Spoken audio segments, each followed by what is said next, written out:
Thank you. All right, Jeff, you want to start us off?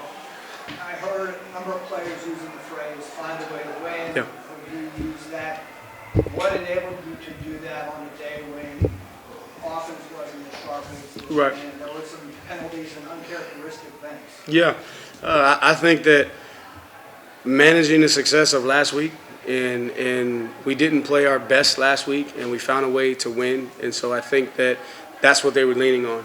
They leaned on that confidence coming out of that game to just believe all the way to the end, strain, fight to find a way. So super proud of our guys. And hey, man, a win's a win. In this conference, you take them. I've been a part of some quote-unquote ugly wins. There's truly no ugly wins. We came up here with the objective to win, and the young men super proud of them for their effort to just find a way. Yeah, the direct snap to Taylor, can you kind of walk me through the decision there? It's a play that's worked for you guys kind of throughout the year. Yeah. What was kind of the thought process there? There wasn't a big thought process because that's kind of what we practice in that situation. And Danny's been prepared to execute that and lead the troops in that situation. So it was probably if Chandler pops up and goes back to the huddle, that's probably going to be the play call, right there on 3rd and 1. What does the quarterback do on that play? Does he block? Huh? I can't give away trade secrets, but each week he has something different to do. So it's just a credit to Coach Kitch and the offensive staff for just finding a way to just give us a chance in those short yardage situations. The defense changed momentum Yeah. a lot in this game, especially when they started getting more pressure, forcing those takeaways. What difference does Daniel Rickard and Mitchell Milton do with their speed coming up the edge? Huge. I mean, you see we had 5 sacks. Mitchell had 2 of them, had some other pressures. We probably left a couple out there.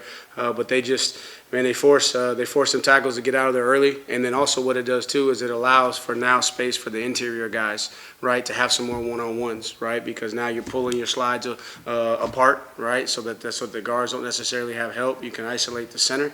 And now Goldie, you see Goldie's been disruptive in there, and Jason Hammond can be disruptive in there, and Hunter got a sack. So not only are they being productive on their own with their numbers, but they're creating more one-on-one opportunities for the guys inside. What about Chandler selling out on that play overtime? I've said he's a warrior. He's a warrior and he's a winner. And injury-wise, he's gonna be okay.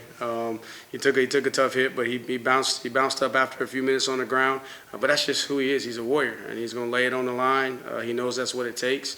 That's why everybody in that locker room and in our building has complete confidence in him and follows him wherever he wants to lead us. Let's go back here. Earlier in the week, you talked about wanting to see the guys play with passion and precision, I think it was. So how did you kind of see that play out? Saw the passion, not as much precision.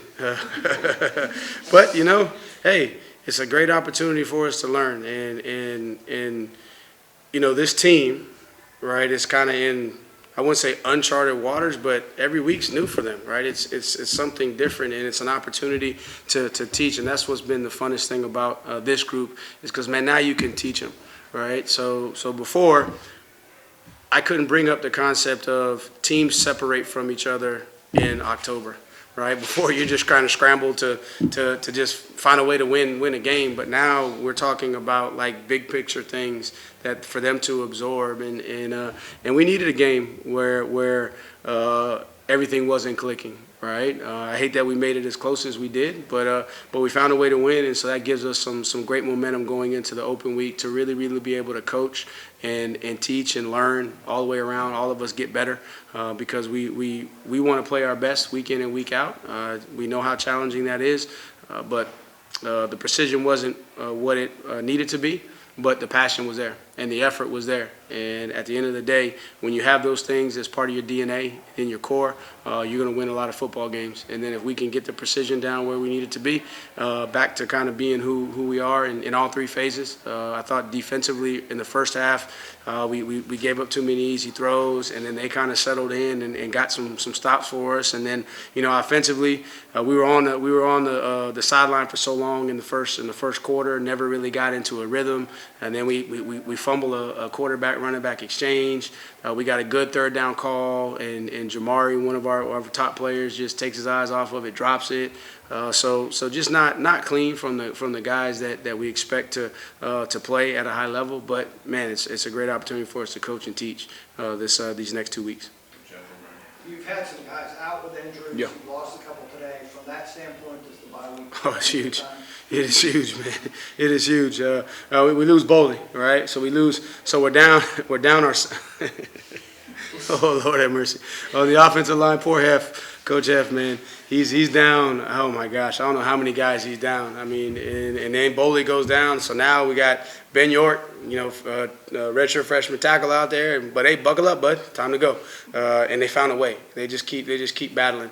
And thought for the most part in certain situations, and they started pressuring us a lot there in the second half too, trying to get after the quarterback. But we found enough offense when it mattered the most. But also too, I think that's going to keep us humble and hungry, and we should get several guys back over the next 2 weeks by the time we kick off for Washington State, which will be huge for us, especially with the 5-game run that we have with them, and then the 4 in-conference games before our last open week. Right. What would you say kind of refocused the team after the fourth quarter? You guys had a 10-point lead. Yeah. And Louisville managed to tie the game. What did you say refocused? So going into the fourth quarter, I tried to really, set the stage at a 0-0, right? We played all 3 quarters just to get to the fourth quarter. Let's go win it. And unfortunately, we weren't able to get it done in regulation. But in overtime, I think the experience last week really helped. There wasn't a ton that I had to let them know. They knew that, hey, it's overtime, right? We're either going to be on defense or offense, and we're going to know, or we're going to set the tempo. And we got to go on defense there first. Okay, so we kind of knew what we were playing for. I think which makes a big difference in overtime. Dakota tweeted. Yeah. Yeah.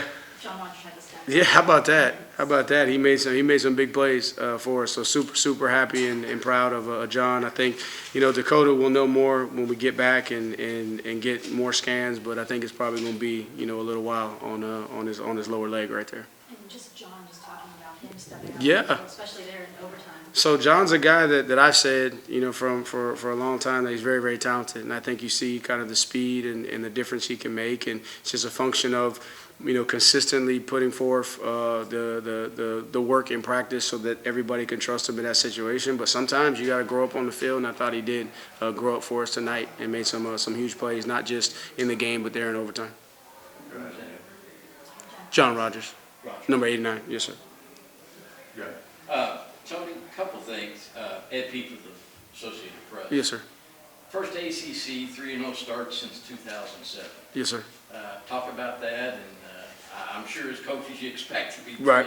but it's been a while. Yeah, it's been a while, and I let the guys know that because I want them to be able to, one, have good perspective for the journey that they're on, but then at the same time stay humble, right? So you do have to celebrate some of the small victories along the way, but I believe this team has bigger aspirations. They desire to continue to hit more milestones and really propel this program to another level, so that those are things that we're not talking about since 2007, right? That it's more commonplace. But just super proud of the guys, and they've hit a lot of milestones, but they believe that this is where we were going to be. Believe we were going to be, maybe 6-0 going into the bye week, but we let one get away at NC State. But I think that loss there too was helpful for us to grow and learn. That has helped us get to where we are. But we got a lot of football left. We're not satisfied with just being 3-0. These young men really,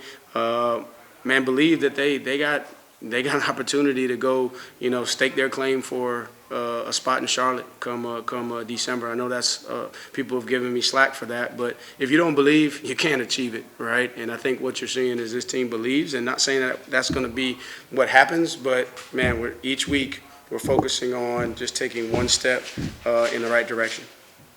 The other thing is 2 defensive touchdowns. Yeah. And I know Louisville had been a thorn to your side coming in here 2 years ago, and last year over at Virginia. To finally get over that hump, that's another positive. Yeah, it feels good. And I tell you what, being that I'm an ACC guy, every year it had to go through Louisville, right? It was always a big game with Louisville back when we had the 2 divisions on that other side. And then since we've been here, the first year, right, it's 17-7 in the second quarter going in before halftime, and we fumble in the red zone, and now we end up losing 34-17, and then we have the opportunity up here last time that we get it close to the fourth quarter, and then last year we got a lead in the fourth quarter. So, man, I got a tremendous amount of respect for Louisville just in general as a program, but also for Coach Braum and what he's done since he's been there.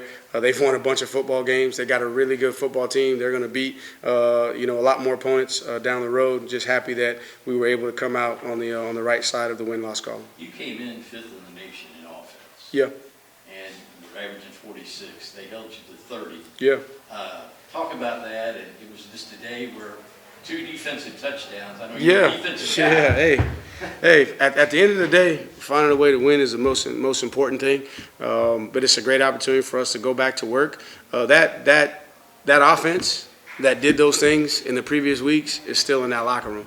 Just didn't click today. But we got 2 weeks to go tighten the screws, get back healthy, especially with some people, some spots up front, and get back rolling. But really proud of just the team of finding a way.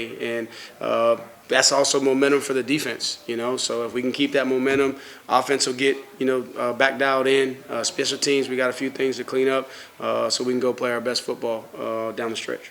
Taylor's a good player, isn't he? He's a good Who's that? back for you. Oh, yeah. And he knows he probably didn't play his best today, but he responded, right? I went to him right there at the end of the third quarter, and it's like, man, come on. You got to go. You're a better player than what you put on tape. And it wasn't just the things that maybe the naked eye could see. I thought that there were a couple times in the hole, man, where he in games past he kept his legs driving, right, and pushing for extra yards and falling forward and turning a 2-yard gain into a 4-yard gain. And man, he's also played a lot of football. He's taken some shots over the last 6 weeks. So we got to get him, fully. Not that he's injured, but just get him feeling good, over these next 2 weeks. And then X slipped, 21 slipped. So we had some uncharacteristic things that hadn't been happening in the first couple games. But it's a great opportunity for us to go back and help them as coaches to be able to work through those things. But man, you can't put a price on finding a way to win a football game on the road versus a very good opponent when you don't have your best stuff. Morris okay? Yeah, he's okay. You, when you were here 2 years ago, you lost Paris to a Yeah. frightening injury. What was it like to see him? It was so cool. So cool to be able to see him. He came over and spoke to the guys during our chapel service before our pregame meal. And, man, just to see him, because I got flashbacks of the hospital room that I went into and saw him 2 years ago laying on that bed, not knowing what I was going to see. To see him now working on his PhD. He's in school. He's working full time. He's got his little brother with him. I mean, that's PJ though. Right, he's an inspiration to me, and he's been that way from even before the injury. He was an inspiration to me because of how he conducted his business. So just happy for him to be recognized, and then also happy to be able to find a way to pull this one out for him. Just do 2 more. Okay. When you win like this, do you feel like you learn more about your team today than you have in the first couple of weeks in the Big game? I think you do because they got challenged pretty good at halftime. In that locker room, and really it was for us to find a way to play better and go win a football game because we hadn't played our best in the first half, and they found a way, right? And so hopefully that's confirmation for them of a big part of winning consistently is internal in your heart, right, and your belief and your love for your brother and your willingness to sacrifice. And that's what I saw. And I challenged some guys in there to like, hey, we gotta get back to the basics, right? And so we did learn a lot about our football team. And then also I think it creates an opportunity for us to stay humble, going into the bye week, because now just how hard it is to win and how the margin for error is so small. And now you're not going to sneak up on anybody. You're going to have to play well week in and week out. So we get to evaluate kind of the whole week that we just went through, the process to prepare and see where we can tweak and get better. And then, get ready to play our best football, back in Scott Stadium. Cam Robinson's impact on the defense. Yeah. He's been back. How has that changed the equation for them? Yeah, he got some guys on the ground from his spot. Huge, big, athletic play to pick that ball off and take it back for a touchdown. And he's going to get even better, as he gets going the rest of this season. But I think the guys have a lot of confidence in him and his ability to go make a play. And so our job as coaches now is to just kind of, keep progressing him from the total, ability to just kind of control the defense and help guys get lined up and take his game to the next level. Thanks, everybody. All right, safe travels. Thank you. I appreciate it. Safe travels.